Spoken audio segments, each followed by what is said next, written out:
us the joy of your salvation.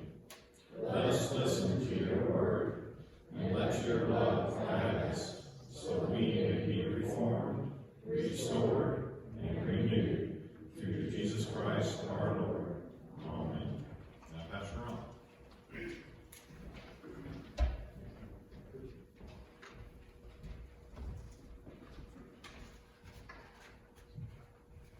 Good morning.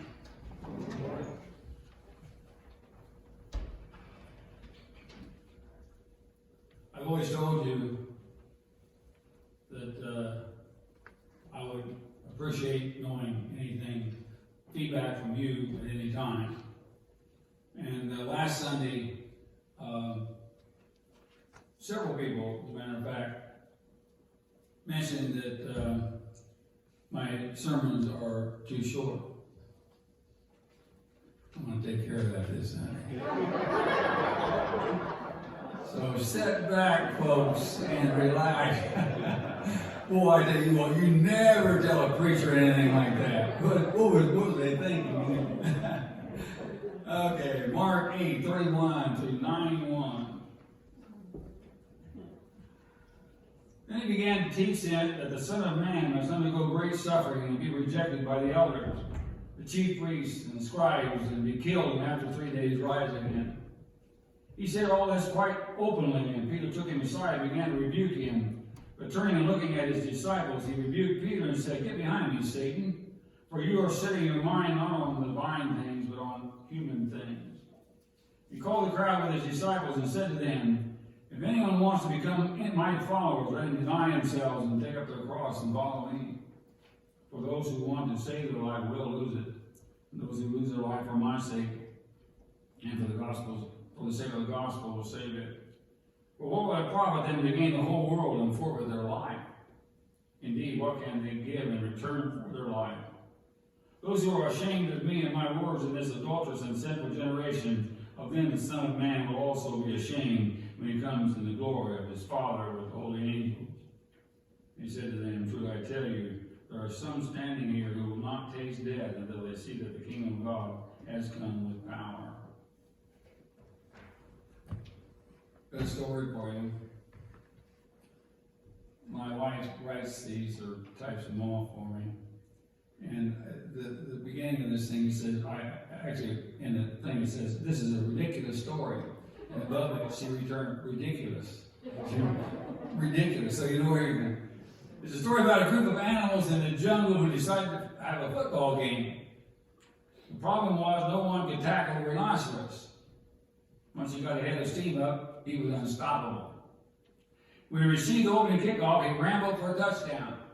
The score was 7-0 immediately. Somehow they managed to keep the ball away from this rhinoceros in the remainder of the first quarter.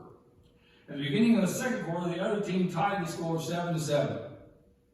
The lion tried to warn the zebra on the kickoff not to kick to the rhinoceros. I can't say that, by the way. But the zebra ignored the warning. The rhino caught the ball, and there he was, racing for a touchdown. Suddenly, out of nowhere, he was brought down with a vicious tackle. When the animal was unpiled, it was discovered that a centipede had made the tackle. "That was fantastic," congratulated the lion. "But where were you in the opening kickoff?" Centipede replied, "I was still putting on my shoes." Not too bad. I can go with that, I guess. It's better sometimes. You guys are just completely silent out there. Our text for today is a call to put on our shoes and get into action. Don has already touched on it. Jesus says to us, "If anyone would come after me, let him deny himself, pick up his cross, and follow me." I wonder if it's even possible to speak to this generation about self-denial. After all, we are the me generation, aren't we? I've got to find myself, they said. I've got to do my own thing. I'll buy only the finest because, after all, I'm worth it. You've seen the articles in TV. Such an attitude was epitomized for many people a few years back by Margaret Trudeau, the wife of the Prime Minister of Canada, Trudeau. Now, you may remember Miss Trudeau. At the age of 28, after marrying the Prime Minister of Canada and giving birth to 3 beautiful children, she announced simply that she was abdicating. So But she left her husband and her children behind in order to find herself. I wonder if she found herself. I don't know anything about her since then. I just know that she took off for a while. We are the me generation, you see. We want what we want it now, and with as little effort as possible. Thank you. I was reading about the drive-through funerals. Have you read this? About the drive-through funerals down in Pensacola, Florida. Mourners don't even have to leave their cars at Willie J. Jr.'s funeral home to pay respects to the recently deceased. All they have to do is to drive by a serenely lit 8 by 10 foot window to view the departed loved one. Don't have to get out of your car. And a pull-out tray even lets the sign register while you sit in your car. We want what we want it now. We'll not put up with any inconvenience. We'll not be in second in line. We'll settle for nothing but the best because we deserve it.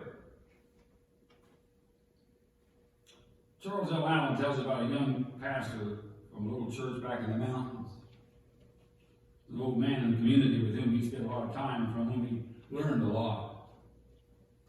This man was some kind of a philosopher. He would tell this young pastor of life as it used to be in the mountains. How very little people had, and yet how happy they really were. But one day he said the mailman left a mail order catalog at someone's house. People began to look at the mail order catalog. First out of curiosity and then longingly. Soon every home in the community had one of these catalogs. The old man was sad to shake his head as he told the pastor how they turned away from the things that used to mean so much to them. As they turned the pages of the catalog, they forgot the beauty of the mountains around them and all that really mattered. They thought instead of the many things that they didn't have, that they saw in their catalogs. You identify with that? We're the me generation. We want what we want, and we want it now. How strange these words of Jesus seem to be in this context of society today. If you would follow me, you must deny yourself. Oh, please. Deny ourselves? I don't think so. Of course, there is a sense in which many of us have learned to deny ourselves. We have seen that oftentimes the self-denial is in our best interest. The self-help books all tell us that self-denial is the path to success, actually. If you delay gratification, if you work hard, if you put your money into savings, if you wait to have your needs met until a time when you can afford it, you can cut down on your cholesterol and get plenty of exercise, then you can be successful. And we recognize the wisdom of that advice, and all of our yuppies would buy into that, I'm sure. A cartoon that appeared in a magazine sometime back shows a little boy attempting to lead a St. Bernard on a leash. Big old St. Bernard, little boy, you can see it. The dog was dragging the boy along behind him, obviously in a different direction from which the boy wanted to go. The young fellow was bracing his feet, turning to the dog and shouting, "Let's get this straight. You're my dog, I'm not your boy." We recognize that somehow we must, if we're going to be successful, control our desires. And also, we really all we need to be and should be and want to be, really. We're told that our Jewish friends abstained from many pleasures on the holy day of Yom Kippur, the Day of Atonement. Not to punish themselves for their sins and win God's favor, but in order to symbolize that they are able to exercise control over their lives. Control over their lives. Folks, you know what separates us from the animals? It's this. Animals cannot abstain. Animals cannot deny themselves. You can train an animal to show a certain amount of discipline, but the animal cannot make the decision himself. It is uniquely human ability to discipline and control desires and wants. That's the ability we have. But we do it or not, it's a different story.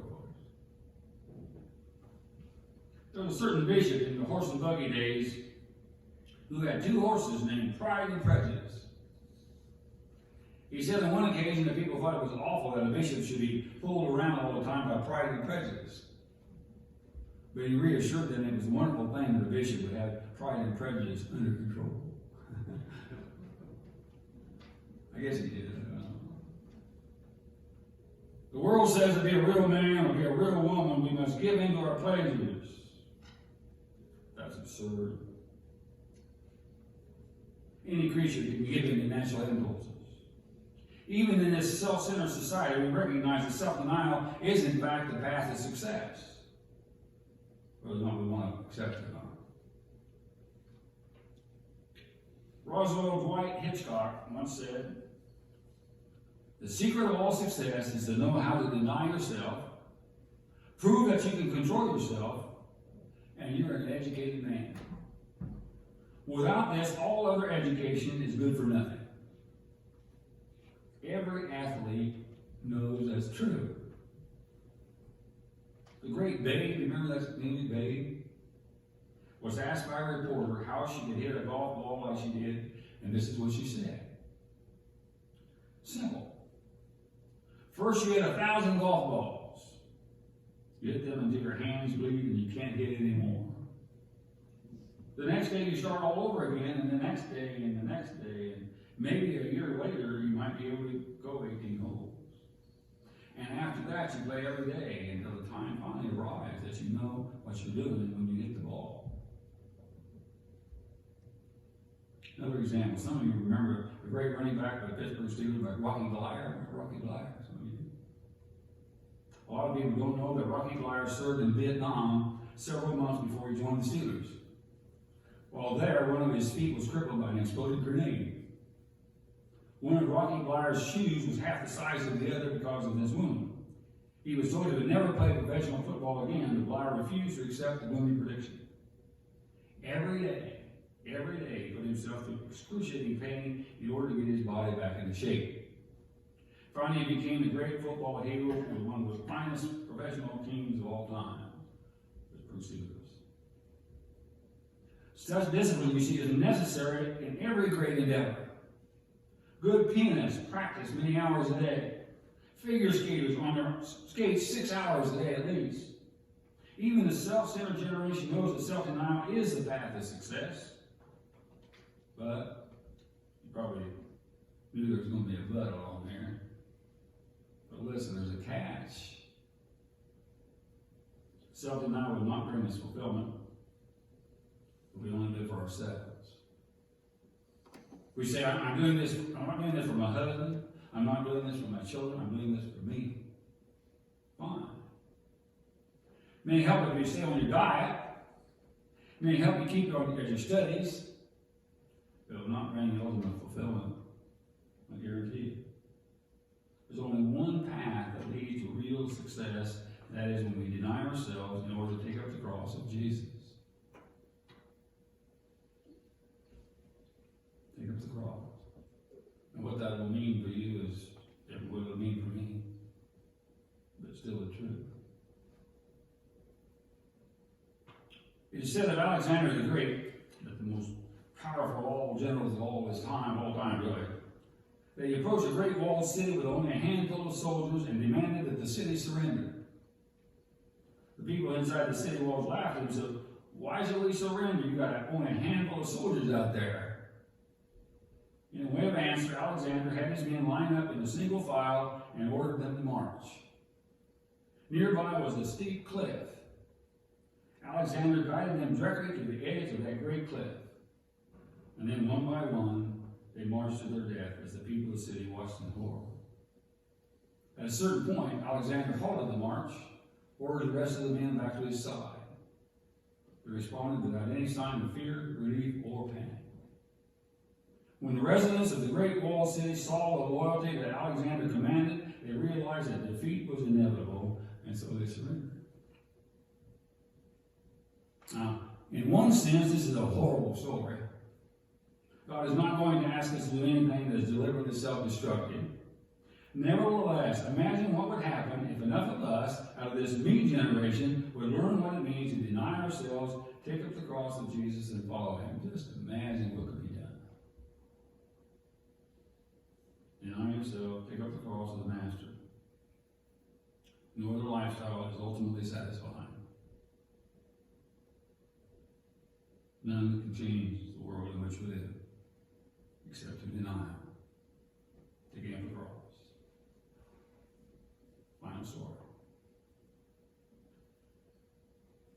War II, Dr. I couldn't pronounce his name, it was long, Mendes is the last of it, served as Portugal's consul general in France. He was a very wealthy man. The Mendes family, which consisted of Aristides, his wife, and 14 children, lived in a beautiful mansion. All the children received a good education and music training. Now, because Portugal remained neutral during the war, and if you're history buffs, you can look that up, Mendes' job could have been relatively comfortable. But as the Nazis advanced across Europe, Jewish refugees from Holland, Belgium, and France began converging on Portugal's consulate, begging for travel visas that would allow them to escape the country. If you read that in your history book, it's horrible. The Portuguese government officially forbid Mendes from issuing visas to the refugees. Even though their lives were in jeopardy in France, it didn't matter. But one day, a refugee rabbi and his family confronted Mendes. Mendes was willing to offer them help, but just then. But they reminded him that thousands more Jews were in danger. After his conversation with the rabbi, Mendes retreated to his bedroom where he lay in bed for 3 days and nights.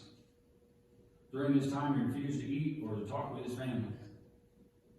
When he emerged from his bedroom, Mendes claimed that he had heard God telling him what to do.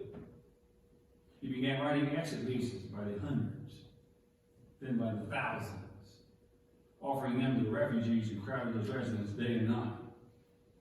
By the end of the month, he had written some 10,000 exit visas, saving thousands of people.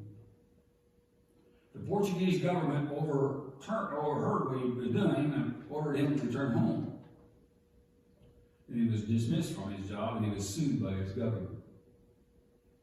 Over the next few years, the Mendes family lost their fortune and became destitute because of that decision.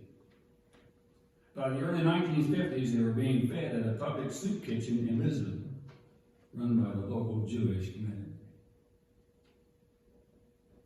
Aristides heard the voice of God and he took up a cross and did what he had to do. You see, there's a dividing line in life. We are the recipients of God's amazing, abundant, luxurious, wonderful grace. But folks, it's not cheap. Christ laid down his life to obtain it for us. We in turn are called to live lives that honor that sacrifice. We are to live responsible, accountable lives that bring honor to Christ. Now, if that means we sacrifice many things that are dear to us, so be it. See, that's what Christ did on our behalf. Can we do less? Let us pray.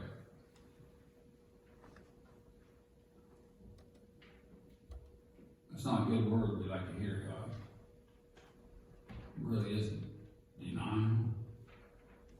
That's the last thing we want to do. But we see, oh God, that perhaps in our lives that's the key. That we turn away from ourselves and all what we want. Discover what you want from us and that we live our lives. But we need your help. Lord, please help us. In Jesus' name.